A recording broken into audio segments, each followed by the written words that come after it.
haven't done one of these in car things in probably. We've had people asking us about doing car videos and how come we haven't done them in a long time. Okay, I hope the volume's... It's because James's head is so big sometimes I can't get in the camera. It looks big from that side, but if I put myself over here like this, then you have the big head right there. There's the big head right there. Go away. All right, so you got anything you want to talk about? Because I got things I want to talk about. Go ahead, James. You go ahead and talk what you want. Well, okay, I want to talk about LH Surge because I just had a phone call from a customer about, and they're actually doing a breeding with somebody else, which is fine, no problem. But, you know, got these repo vets who want to start talking about LH Surge as though this is something they're going to try to time a breeding on. And the argument is this: if you go back 8-10 years ago, we didn't get progesterone tests, we did what was called an LH Surge test. And the LH Surge is the kind of the precursor to getting the whole ball rolling for a dog to be drop eggs to be fertilized. The problem is that the way we do this these days is we infer the LH Surge off the progesterone test. We say when the progesterone's around a 3.5, that's the LH Surge. But this is ridiculous because it's not an LH Surge test, so it's just complete nonsense. In my opinion, complete nonsense to be even discussing LH Surge, because if you're going to do progesterone, then you need to be timing it off progesterone, not referring off LH Surge. And here's the reason why. You'll see dogs that are at a 3.6, and the repo vet says, oh, LH Surge has happened breeding in 4 days. You go back and test the dog in 4 days. Well, you don't. You do the breeding, and you find you don't get any puppies. And it's like, what the hell happened? Well, the answer is, if you'd gone and done another progesterone test, you'd have found that dog had not progressed properly and was not at 15 or an IDEX to be bred. And it's because you made the bad mistake of assuming that progesterone levels in all dogs rise gradually until they get to ovulation and they rise quickly. And they don't. I can tell you this. I think probably 20% of dogs, their progesterone levels are bouncing around. And you do a test and you think the dog will be ready in a couple of days, and if you go ahead and do a test, you'll find the dog's not. And because of that, if you had not done the test and you bred the dog, you'd have missed your breeding. So here's my recommendation to you all, and that is, do a progesterone test when you are going to do the AI, or if you're going to do 2 AIs, certainly before you finish your last test, you should get a progesterone test done and confirm that numbers are higher than what they need to be able to get the dog pregnant. Because if they're not, you've got problems. And I know the argument on this. The argument on this is it costs a lot of money to do a test. Some of these people are paying $150 per test. And I fully understand. And of course the vets, by the way, they love you to do lots of tests because they're making money on every test. So, you know, it's a compromise between how many tests you have to take versus what's prudent to get the dog pregnant. But I can tell you this, if you don't get a dog that's at or close to 15 on breeding, you will not get it pregnant, or you'll get a small litter. And if you don't know that number's correct, you really have this possibility that you will get a no-show on litter count. Anyway, that was it. What else is going on, Tammy? We're going to go video Cody's new little litter, little koi litter.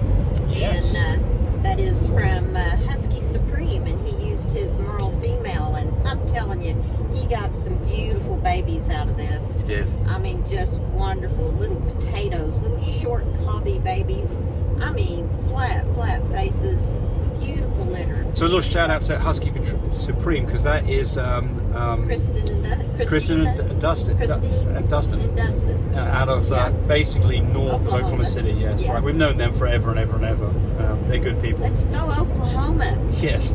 Well, they are really good people. We really like them a lot. Yeah. So they've been good customers of ours, and we've been friends for them for a long time. The result is in those puppies, and I'm telling you what, they're good-looking babies. No kidding. Okay.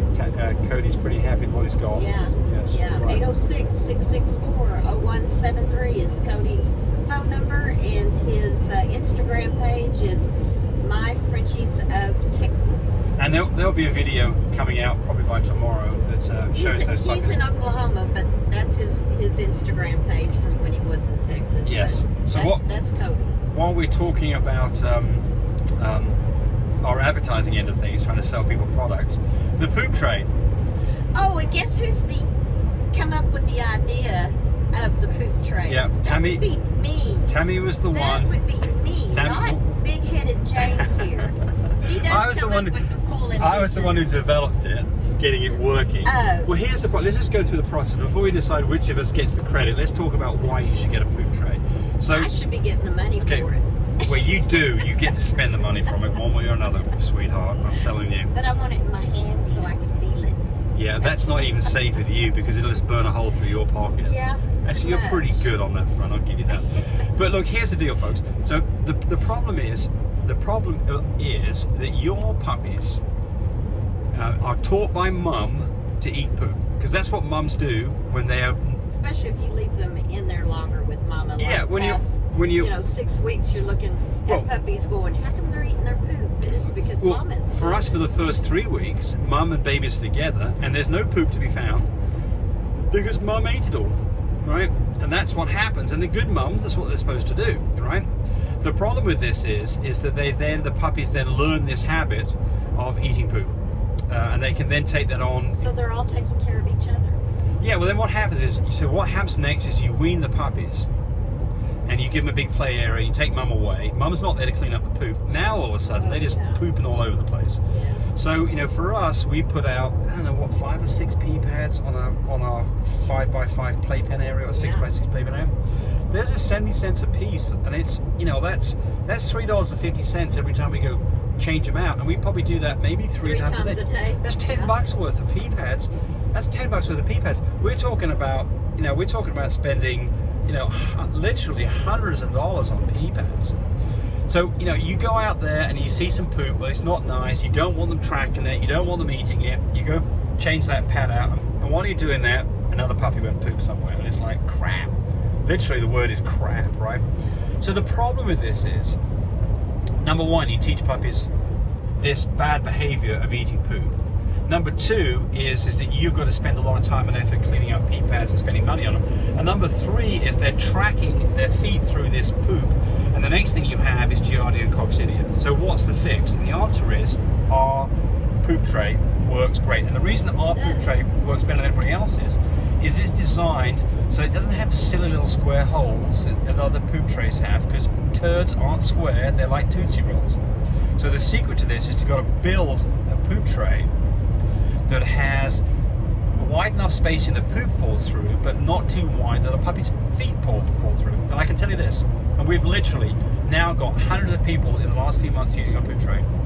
And people will say, I put the poop tray out, and that same day they were pooping on that tray. Sometimes they poop on that tray within minutes of it going out there. That's what our little boy did. That's what he did. He's a singleton puppy, and he went right to it and pooped right on it. Right. And James, I said, holy cow. Yep. I go back out there about half of the day later, and there's 4 poops in there, and it's like fantastic. You already learned them. But there was a customer that called James, and I said, I swear, James, in an hour, my puppies, and he had like 5 or 6 puppies, he says they were pooping on that poop tray. Yep. So it's good been stuff. good stuff. It's good shit, I think is the right And word we've for had that. repeat customers coming back and getting more poop Well, we've trays. got people who now buy the small ones, because you see, once you're using this, your puppies are basically crate trained, and they then go give the customers the small one, which is $29. Give them the small one when their puppy leaves, because they're already used to pooping on it, and it's just great. So I've got a special going. You can buy if you buy 2, you get $5 off each one. And right now, what we use, It's good for the medium and the large. that's what we use. Because So the medium fits in that. What size of crate is 42 that? by 28 crate, we put the medium one in the crate, and that fits in there beautifully. So they've got a bedding area and a poop tray. And so at night That time, really trains them right off the bat right there. because they typically won't crap on their But bedding. that's not what our singleton had. He went Nope. straight from the crate with Mama, Yeah, and without ever having a poop tray, and then went into his play area, had the poop tray, and went right to it. Never been around it before. So that's how good it works. And if it didn't work good, we wouldn't be selling it. right. Everything that we've got on our site is all stuff that we've either invented, a lot of it, or if it doesn't look. If it doesn't work and we don't like it, we don't sell it. I spend lots of time mucking around trying to make stuff that it's either too expensive or it's not effective, and we just don't sell it. If we have not used this stuff, it's not on our website. And I can tell you, this thing absolutely, I mean, it's better And than let sliced me bread. tell you, if James is going to save money, he's going to save money right. for you too. Well, that's part of everything that we have is not as expensive as other things that are out there. So. Well, I think the big thing is it just flat works. Yeah, so, it does work. It'll save you a lot of money on pee pads. It'll save you a lot of money on having sick puppies because they're tracking people over the place. Yeah. And your puppies will leave being crate trained. I mean, it makes it much easier for you. You're not picking poop up. It's nasty. I mean, these dogs typically are in our kitchen, and I mean, it's nothing more revolting than you're eating breakfast and the dogs have had their breakfast to see dogs just eating each other's poop, and it's just disgusting. Yeah. And just slip that pee pad underneath the grate onto the tray, and it works fantastic. But make sure you tuck in that pee pad all around and not leave any sticking out. Yeah, you don't want them to, because then they'll start pulling on it. They'll learn that. They get a corner. So make sure you fold those little ends down where it's not sticking out of the grate. And I mean, Tammy doesn't like this, but I've got some customers that aren't even using pee pads underneath it. I mean, I like paper towels because they're cheap. Oh, but paper towels just wet up and. Well, either way, some people don't even do that. They just take the whole tray outside and wash it off. It's got a lifting lid on it. It's got stainless steel hinges. The whole thing's vinyl covered. You know, it's hygienic as we can make it. It's a plastic tray that you can bleach. But the clean, how long does it take you to clean up? Minutes. Just minute or two. 3 minutes at the most. And the way I clean. With a decent sized lady, you're doing that like maybe 3 times a day. If that. Right. Well, I've got a singleton, so very rarely. Yeah. But if you got 5 or 6 puppies, you're probably cleaning it 2 or 3 times a day. If you want to order one of those, you do have to call me. It's not on my breeder supply. It is on Love My Pets. But if you call me, we can set this up, and I can get one of these out to you the next day by FedEx. It's not FedEx next day shipping, but it's lovemypups.com is where it's at. Yeah, go to the product section, look for the poop tray. Or you can call me 580-799-2873. And I mean, again, if you've got any questions about anything that you want to have a conversation about, you can call that number too. And don't forget, we've got those lifts too, and that's on my breeder supply also. The lift is wonderful. Yes, saves your back. I mean, sciatic nerve isn't there. For us old people, it saves your knees. Yeah, plus also you can play around with your puppies while they're up there on that lift, and you're not on your knees, you're up there at chest level on a chair. And our daughter, who's 33 now, youngster, she used it religiously. Well, and then Cody, his wife, Kinsey said it was an answer to her prayers. She's in her 40s. You know, again, fit, healthy people. They're using it too. I mean, you're on your knees and elbows when it's on the floor, and you're cleaning up those cages, and it's just painful all over. So lifting it up and cleaning it, just standing there, that's fantastic. And then you're right there with the babies, especially if you got a baby that you're trying to make it hang on to the nipple on the mama, and it's having a hard time where the rest of them are knocking it off. You can sit there and enjoy just holding that baby, standing up, and letting that mama nurse. And or sitting in a chair right next to it. That's what I like to do. Is I pull a chair up by it. James is lazy. He likes to sit in a chair. I am lazy. All the things that we've done are there to either make it less expensive, more effective, or easier to use. That is the purpose of what we do. We don't make products to try and get money out of you and make more money. We try to make it as efficient, as cost effective as we can on this stuff. So, like they say, proof is in the pudding. Right. We proved it. I doubt anybody's hang on for 40 minutes with this rubbish.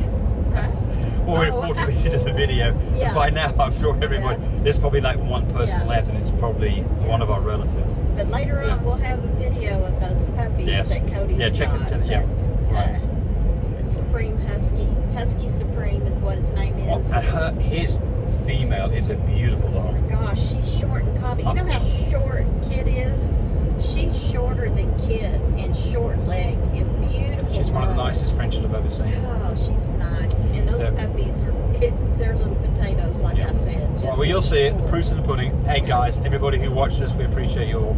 Bye. Bye.